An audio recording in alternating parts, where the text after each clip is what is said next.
لو أنزلنا هذا القرآن على جبل لرأيته خاشعا أنزلنا هذا القرآن على جبل لرأيته خاشعا أنزلنا هذا القرآن على جبل لرأيته خاشعا متصدعا من خشية وتلك الأمثال نضربها للناس لعلهم يتفكرون.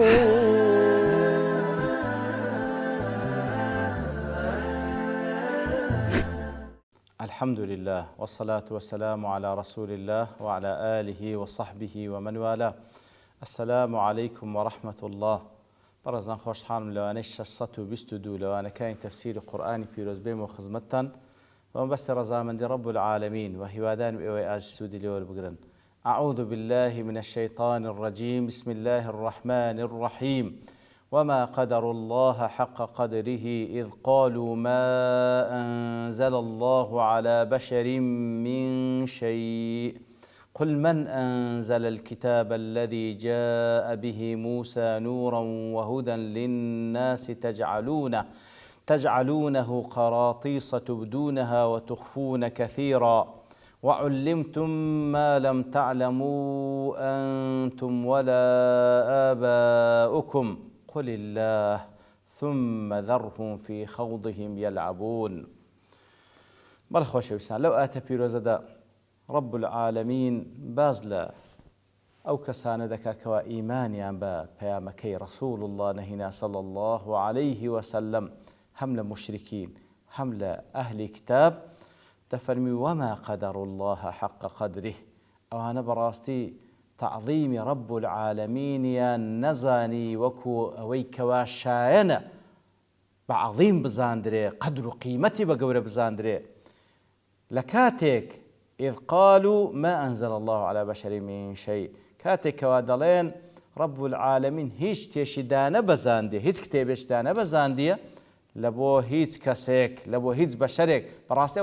أو قسانة دكن ما قدر الله حق قدري أو قدري كوا بيويست لبو خواب بريادري أوان برياري الندايا قل من أنزل الكتاب الذي جاء به موسى نورا وهدى للناس بيان بله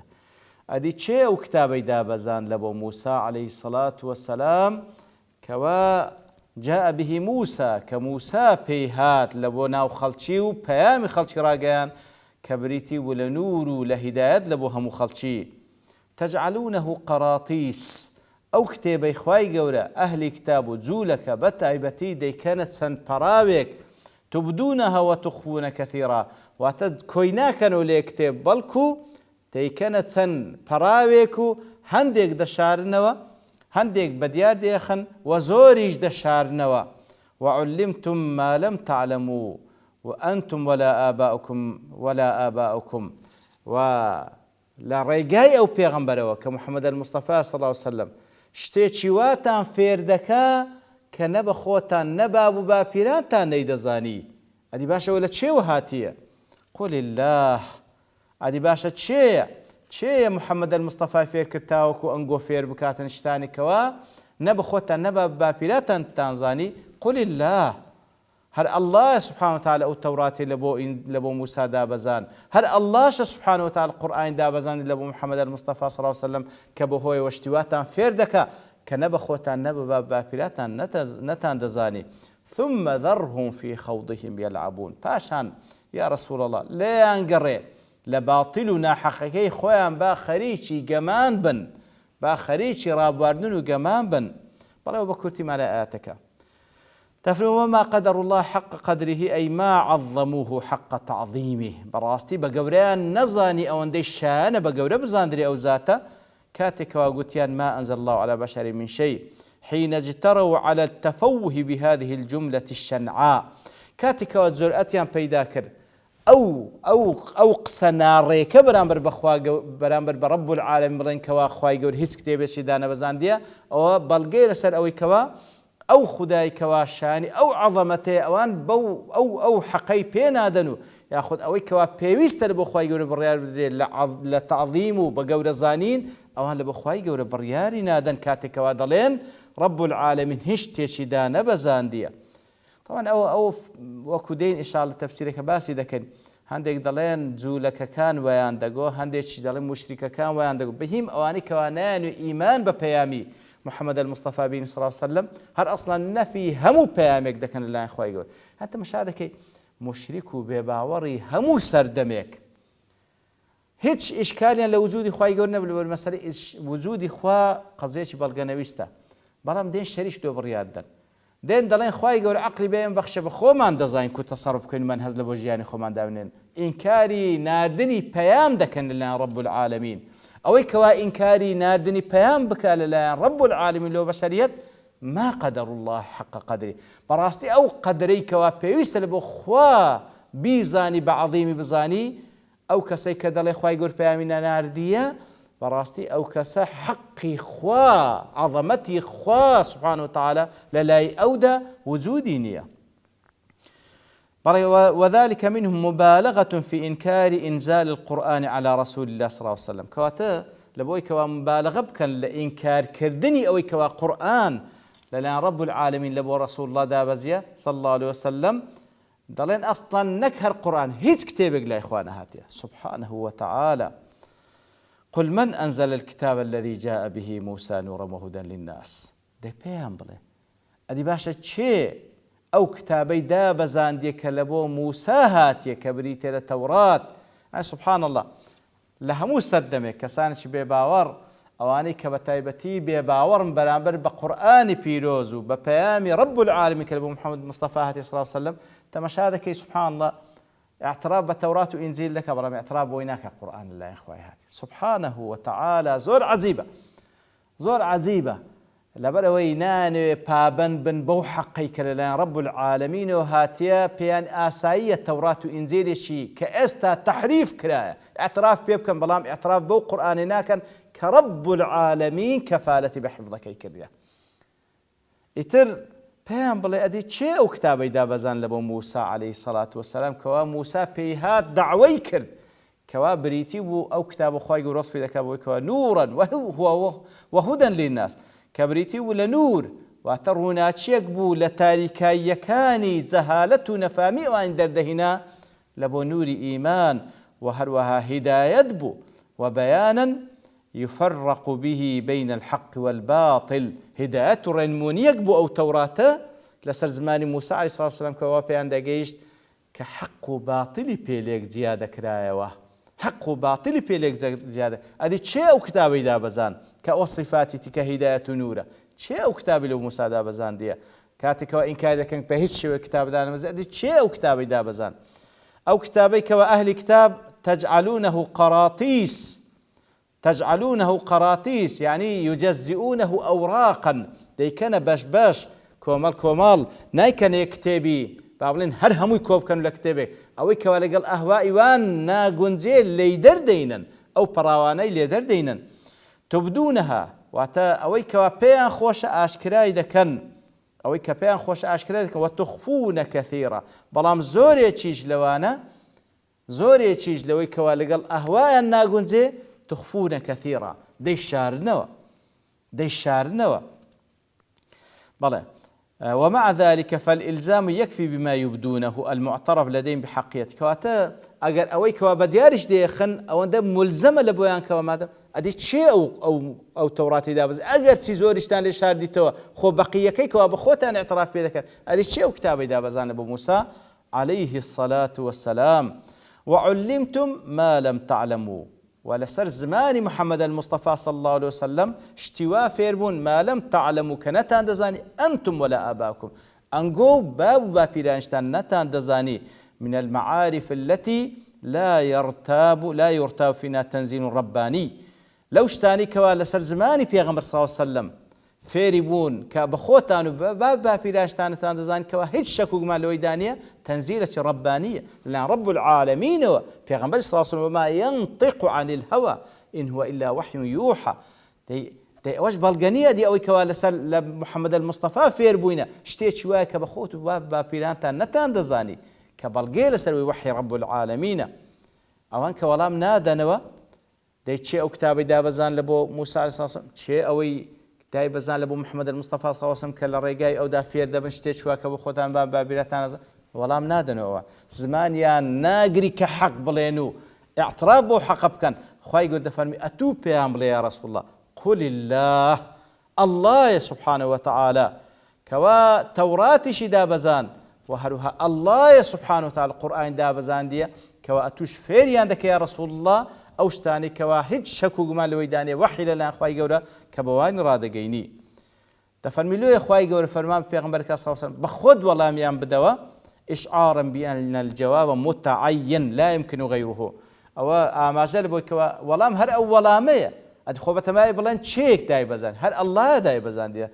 سبحانه وتعالى والتنبيه على أنهم بهتوا بحيث إنهم لا يقدرون على الجواب كواتا بلغير سرويوان لولامي أو برسيارة دا يأخذ لنتيجة برسيارة كوا خواهي يقول فرمان بيغمبر صلى الله عليه وسلم بيغمبر چه توراتي دابزان كنور هدايته چه أو قرآن دابزان كوا لرقاي محمد المصطفى صلى الله عليه وسلم كدي بيستن كشتوايتي دا بخوتو بابيران تانا تنزانيا اوان سرسام بوينا ناتوان هيز ولام در خواهي بخود ولام يامدو بلي الله سبحانه وتعالى لباشوي كوا أو حقتان تبليغ دكي إقامة حجان لسر دكي ثم ذرهم في خوضهم يلعبون لنا وباطلكي خوان خوض زياتر مدلين رويشتنا لنا أو بابلين قوميك بشلقيني أو خوض بيدا قوتريه إتر لنا وباطلكي خوان وكو كسي كوا لنا قوميك دادي أو قوم دشلقيني لنا وباطلكي خوان لين قربا قمام بكن أي يفعلون فعل اللاعب كانوا كردوا كانوا وكو قما كردنا وهو ما لا يجر لهم نفعا كانوا كردوا كانوا هولداني أوان لو باطلك تيدانا هز نفع دنيا وقيامتين تيدانيا ولا يدفع عنهم ضررا بهيج شويك زرري دنيا وقيامتنا توان ليان دور بخاتوا مع تضييع الزمان لقل أوش كوا كاد بسريان دا دروا أو عمريك وكو رأس مالك البسريان دا دروا لناو باطلكي خوان خريجي قمان كردنا لا انقريه أتو إقامة حجان سربك حق كان بيرا بقينا يتر أويا وظيفيتو يتر أوآتا دو قولي لسر هندق لزانا أن فرمون مكية واتل مكة دا بزي وكو باقي سورتك كوا بقشتهم مكية أوي كوا وإن القائل ذلك هم المشركون شين دلين ما أنزل الله على بشر من شيء دلين كوا مكية مشركة كان وأنقوتيا وإلزامهم إنزال التوراة لما أنه كان عندهم من المشاهير الذائعة بويكوا هذا هو الظاهر كواتا أوان أجرتسي كدلين خواهي يقول هيتش دانا بزاندي بلام لهما كادا هاو بيمان بون لقل جولك كان مديني بتايبتي واعترافي شان بوي ذكر كوان أهلي كتابا كواتا ليردا زورق لمفسرين دفرمون أو آتج وكو باقي آتكان سورتك مكية ومشركة كان دلين ما أنزل الله على بشر من شيء أدي باش لو خواهي يقول دفرمون أدي شيء التوراة دابزان هرسان دوان مشركين بلي أقرتي مشركين بلام إيمانيان هبو كوا توراة للان خواهي يقولوا دابزيا وكو ابن عباس مجاهد وعبد كري كثير دلي هذه الآية نزلت في قريش أو آتدر باري قريش دابزي واختاره ابن جرير ابن جريرش هرهمان رأيه ابن جرير طبري ابن كثير جدري وهو الأصح ابن كثير جدري أو رأي الصحيح تركوا أو آت مكية لأن اليهود لا ينكرون إنزال الكتب من السماء طبعا جولك إنكار ويناك كوا هيت كتابك لأسمان دانا بزيه لو وقسي مشرك كان قريشة وأما كفار قريش فكانوا ينكرون رسالة النبي صلى الله عليه وسلم بلام مشركان قريش إنكاري دابزين قرآن بيروز دكان لبو بيغمبر صلى الله عليه وسلم كوكو بشرك زوريان بي عجيب وكو خواهي يقول سورة يونس دا سر زماني اوان دفرمي أكان يأخذ باسكرني بيرو باوري اوان دفرمي أكان للناس عجبا أن أوحينا إلى رجل منهم أن أنذير الناس يعني وزيجاي سر سرمان لبو خلشي كوا خواهي يقول بيام لبو بشرك بنيرين لنا خلشي كوا بيام خواهي يقول بقيني وهروها كل سورة إسراء دفرمي وما منع الناس أن يؤمنوا إذ جاءهم الهدى إلى أن قالوا أبعث الله بشرا رسولا زور بي خلشي لوي امتناع ينكر إيماننا عندنا باشا كودا بي خواي قورة بشرك بنيري كواب بتا بيغمبرو بيامي خواي قورة بقيني كواتا كاتي كوا دلن ما أنزل الله على بشر من شيء وقسي قريش كان وكو ابن كثير دلتن رحمتي خواي ليبيتن وكاتي تشيش فألزموا بإنزال الكتاب الذي جاء به موسى أدلو خواهي يقول له والله دفن أدي شيء موسى أو بابلين أو كتاب لبو موسى دا بزاندية دفن معلوم ما كان بين قريش ويهود من التعارف لبلوي التعارف قبل نيوان كفار كان قريش زولكان مدينة وتسليم قريش أنهم أهل الكتاب ولويوان التسليم أويبون كوا بابلين زولك أهل كتابة وأو كتابة لنا خواهي يقولوا دا بزي إتر بو حسابة بابلين آتك مكية هندق لزانا تدفرمون أو آت مدنية أجر تي صورتك بقشتي مكية برام أو آت مدنية دفرمون ما نعيش لوينية كوا صورة لما كيدا وزي برام لمدينة هندي آت كدا بزي إنزا بيانصوص فرمويتي لفلانة صورة بينو سنوا لو يدلين ليرج دا آتك باز لقولي جولك كان دكاتا أوان بنكا لعنادي پیغمبر صلى الله عليه وسلم ده هر اصلا خواهی يقول هیچ پیامش دانه بزن يعني عنادي گشت بدرزك كوا نفي همو كتابك دكن لله خواهی يقول ده بزيه لو حالته يعني كوات نفي پیامكي موساج دكن عليه الصلاه والسلام بلام كاتي كوا انسان عنادي وكل رقيبي جري قسيت شو هذا كوا بزرري خوشي كوتاي بيدو اغاشي لخونه كواتا بهود الشوا بو الشوا ليك دلاتو بتايبت لنا نوزل لك كل تفسير كان دك دلين او ات مدنيه باسی چەند کەسێک دەکەن لەوانە کەسێک بەناوی مالیکی کوڕی سەیفە کەوا بە هەمان شێوە حیبرێکی سەمیم بووە حیبرێکی پاڵێن یەکێک لە عولەماکانی جوولەکە بوو کەوا قەڵەویش بووە ئیتر ئەویشیان نەفی کردێکەوە هیچ کتێبێک لەلایەن خوای گەورە و پێغەمبەراندا نەبەزیە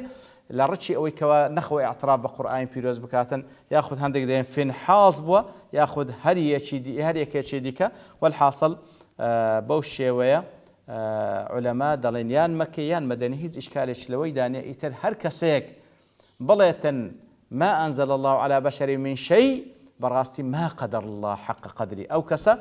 ئەو تعظیمەی کە پێویستە لە بۆ خوا دایبنێتن ئەو حەقەی لە بۆ خوا دانە نایە کە بڵێ خوای گەورە هیچ شتێکی دانە بزە لەبەرەوەی کەسێک وا ئیدعا بکە کە خوای گەورە ئەو بەشەرەی خەڵق کردو